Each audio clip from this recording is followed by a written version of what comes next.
تیاری ہے، یعنی جو پہلا دور تھا مذاکرات کا دوحہ قطر میں، شاید دونوں جو وفود تھے اتنے تیار نہیں تھے جتنا کہا جا رہا ہے کہ اس مرتبہ بھرپور تیاری کے ساتھ یہ لوگ جو ہیں یہ آمنے سامنے بیٹھیں گے۔ اور بیچ میں بہت ساری کچھ پازیٹیو چیزیں بھی ہوئی ہیں، جیسے سیز فائر کا اعلان کیا گیا تھا دوحہ سے، پھر اس سیز فائر کو توسیع دی گئی استنبول کے دوسرے راؤنڈ میں، اور یہ اب کہا جا رہا ہے کہ جو تیسرا راؤنڈ ہوگا اس میں مزید یہ جو سیز فائر ہے اس کو توسیع بھی دی جائے گی، اور بیچ میں جو حملوں میں کمی آئی ہے، بڑے حملوں میں، اور ٹی ٹی پی کی طرف سے جو ذمہ داری قبول نہیں کی جا رہی، تو یہ بھی ایک اندازہ لگایا جا رہا ہے کہ شاید افغان طالبان اور پاکستانی جو طالبان ہیں ان کے مابین اس حوالے سے کوئی کوارڈینیشن ہوئی ہے اور کوئی حکمت عملی جو ہے یہ ترتیب دی گئی ہے، کیونکہ اب ظاہر ہے کہ بنیادی مسئلہ تو پاکستانی ملیٹنٹس کا ہے، اور یہ بات شاید سمجھائی گئی ہے کہ جناب یہ والی حکمت عملی جو ہے یہ کارگر ثابت ہو سکتی ہے۔ اور بیچ میں جو پاکستان نے زیر دباؤ لانے کی کوشش کی ہے افغان طالبان کو، تو وہ یہ ہے کہ سرحدوں کی بندش، تجارت بند، افغان ٹرانزٹ ٹریڈ بند، لوگوں کی آمد و رفت بند، چمن بارڈر اور ترکھم بارڈر کو کھولا گیا محدود ایک مقصد کے لیے، اور وہ مقصد یہ تھا کہ جو ہزاروں افغان مہاجرین جا رہے ہیں وہ واپس جا سکیں۔ بیچ میں جو خالی ٹرکس اور کنٹینرز تھے ان کو بھی آنے جانے کی اجازت دی گئی۔ یہ مسلسل اگر سرحدوں کی بندش رہتی ہے، مسلسل اگر افغان ٹرانزٹ ٹریڈ کو بھی معطل رکھا جاتا ہے، اگر لوگوں کی آمد و رفت بھی نہیں ہوتی، تو پھر ظاہر ہے کہ جس طریقے سے وہاں سے چیخ و پکار کی آوازیں سنائی دے رہی ہیں ان میں شدت آ سکتی ہے۔ ایک طرف کہا جا رہا ہے کہ جی جو پاکستان کے خلاف افغان طالبان نے موقف اپنایا، یا جس طریقے سے دوحہ قطر میں وہ کھیلے یا استنبول میں وہ کھیلے، تو پھر افغان جو طالبان ہیں ان کے حامیوں میں اضافہ ہوا، اور وہ لوگ بھی جو افغان طالبان کے خلاف ہیں انہوں نے بھی افغان طالبان کے حق میں بولنا شروع کر دیا۔ لیکن ساتھ ساتھ جو چیخوں کی آوازیں ہیں وہ ظاہر ہے کہ افغان تاجر متاثر ہو رہے ہیں، عام لوگ متاثر ہو رہے ہیں، اور یہ افغان طالبان بھی اچھے سے جانتے ہیں کہ اگر یہ سلسلہ دراز ہوتا ہے تو یہ جو چیخ و پکار ہے اس میں اضافہ ہو سکتا ہے۔ اب شاید میرے اکثر ناظرین کو یہ جو لفظ چیخ و پکار ہے یا جو چیخوں کی آوازیں ہیں ان الفاظ سے شاید وہ متفق نہ ہوں، لیکن میرے پاس کوئی متبادل لفظ نہیں ہے، کیونکہ وہاں سے شدید رد عمل آ رہا ہے، لوگ محسوس کر رہے ہیں، لوگ یہ محسوس کر رہے ہیں، لوگ یہ چاہ رہے ہیں کہ یہ سلسلہ ختم ہو، دونوں ممالک کے مابین تعلقات جو ہیں یہ معمول پہ آئیں، دونوں ممالک کے مذاکرات کامیاب ہوں، جو بنیادی مسائل ہیں، جو ایک دوسرے سے مطالبات ہیں، جو تحفظات ہیں، وہ تحفظات ختم ہوں، وہ مطالبات حل ہوں، اور پھر ایک درست ٹریک کے اوپر دونوں ممالک جو ہیں یہ چلنا شروع کر دیں۔ اب ظاہر ہے کہ ایک باضابطہ شکل دی جائے گی اس جنگ بندی کو بھی، ایک میکانزم جس کے حوالے سے بات کی جا رہی ہے اس کو ڈسکس بھی کیا جائے گا، اس حوالے سے فیصلے کا بھی امکان ہے، لیکن میں بار بار آپ کو کہتا ہوں کہ یہ کوئی آخری چانس نہیں ہے، یہ اتنی آسان بات نہیں ہے کہ بہت سارے مسائل جو ہیں یہ بہت آسانی کے ساتھ حل ہو جائیں۔ استنبول میں تیسرا راؤنڈ ہوگا، یہ 1 دن چلے گا، 2 دن چلے گا، یہ تو جب شروع ہوگا کل 6 نومبر سے، تو پھر یہ پتہ چلے گا کہ دونوں فریقین نے کتنی تیاری کی ہے، اور دونوں فریقین کتنا ایک دوسرے کو جو ہے وہ آمادہ کرتے ہیں، ایک دوسرے کو سپیس کتنا دیتے ہیں۔ کچھ لوگ کچھ دو کی بنیاد کے اوپر لچک کا مظاہرہ دونوں فریقین کس حد تک کرتے ہیں، اور پاکستان نے اس سے پہلے جو اشارے دیے ہیں، جو بیانات دیے ہیں، ان اشاروں سے اور ان بیانات سے تو واضح ہے کہ پاکستان کی ایک جو ہے وہ ایک ریڈ لائن ہے، سرخ لکیر پاکستان نے کھینچ رکھی ہے کہ جناب پاکستان کے اندر اگر حملے ہوں گے اور اس میں پر افغان سرزمین جو ہے اس کے استعمال کے شواہد ملیں گے تو پھر براہ راست اٹیک کیا جائے گا، فضائی حملہ کیا جائے گا افغانستان کے اندر۔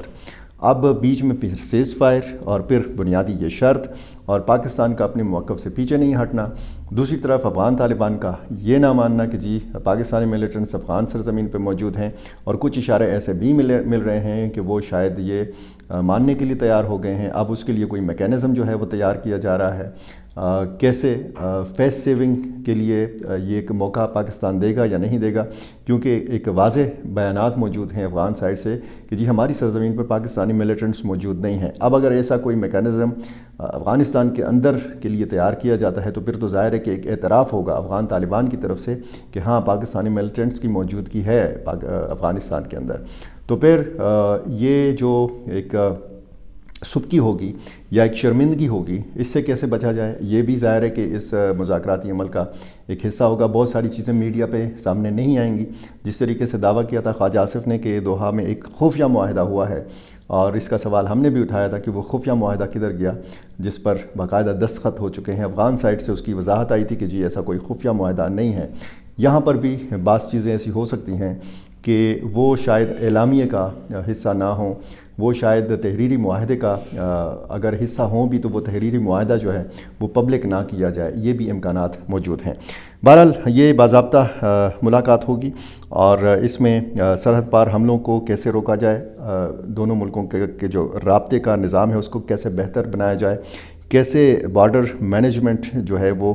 کی جائے، اور سرحدی جو واقعات ہیں جو جڑپیں ہوتی رہی ہیں چھوٹی بڑی باقاعدہ جنگ سے پہلے، اس کو کیسے روکا جائے، اور ممکنہ کسی بڑے تصادم سے بچنے کے لیے دونوں ملکوں کے مابین پیشگی رابطہ کیسے ہو، اور کیسے فوری طور پر چھوٹے موٹے مسائل کو حل کیا جائے۔ یہ ساری چیزیں جو ہیں یہ ان مذاکرات کا حصہ ہے۔ دیکھنا ہے کل سے کس راؤنڈ کا آغاز ہوتا ہے۔ توقعات بھی بہت ہیں، خدشات بھی بہت ہیں، امکانات بھی بہت ہیں، اور ان معاملات کے ساتھ جڑے ہوئے جتنے بھی ڈیولپمنٹس ہیں، میری کوشش ہوتی ہے کہ میں بر وقت آپ تک پہنچا سکوں۔ میرا چینل آپ نے ابھی تک سبسکرائب نہیں کیا، یہ کر لیجئے، اور مجھے اپنی رائے سے ضرور نوازا کیجیے۔ بہت شکریہ۔